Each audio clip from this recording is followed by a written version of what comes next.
I'm Dick Durham from Yachting Monthly magazine. If you measure between my hands, you'll get a dimension of 1 foot 3 inches. That is what this boat draws. I'm on a Super Seal 26 with a lift keel.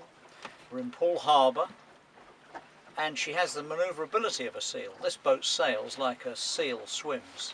Fantastic manoeuvrability, and with that shallow draft, she's a great boat for the family because you can dry right out on the beach, and yet she's a performance boat as well.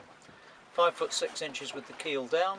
She's got a huge iron plate on the bottom for stability, and what else can I say? I mean, you can pick one up for £11,000.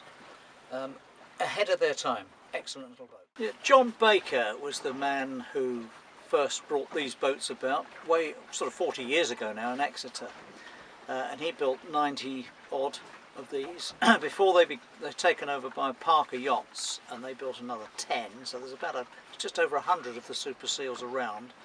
And then Parker adapted it slightly and called it the Parker 27 by raising the coach roof by 6 inches, which of course our skipper Graham Reed, who's 6'4", would have enjoyed, but he's managed to adapt the main hatch here, which was sealed. He's got it to open so he can stand up and look out, sort of a la Blondie Hasler.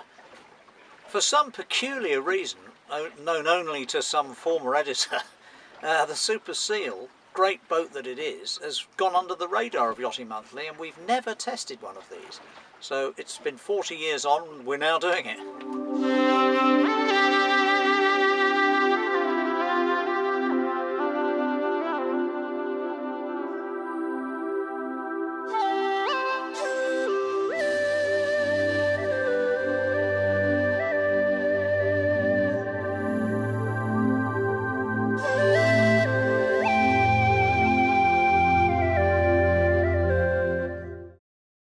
It is always an annual ambition to sail right up the river and tie to Wareham Quay without starting the engine, but you do need a strong northeasterly wind to blow you up the river, or a strong southwesterly wind to blow you back down the river. But normally, once a year, we get ideal conditions where the tide and wind are in the right direction to sail one way or the other. But it does take a bit of planning and careful manoeuvring on the tight spot.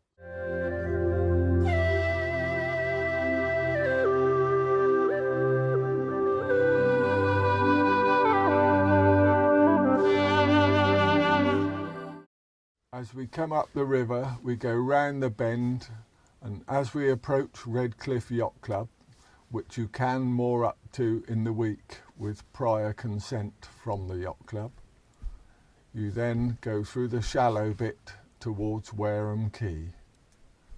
As you approach Wareham, having passed all the moored boats, you're in the shallow part of the river, but you still can't see Wareham Quay because it's tucked round the corner. Wareham Quay appears at the last minute, so you have to choose your spot on the quay, as most of it is taken up by the ferry part, where the large ferries moor when they bring their visitors up.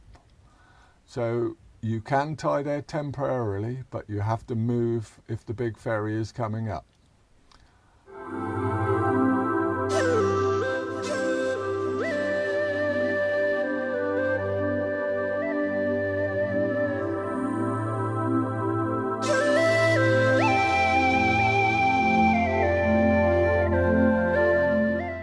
What I love about my boat is its ability to sail in the very shallow waters of Poole Harbour and sail well wherever you go.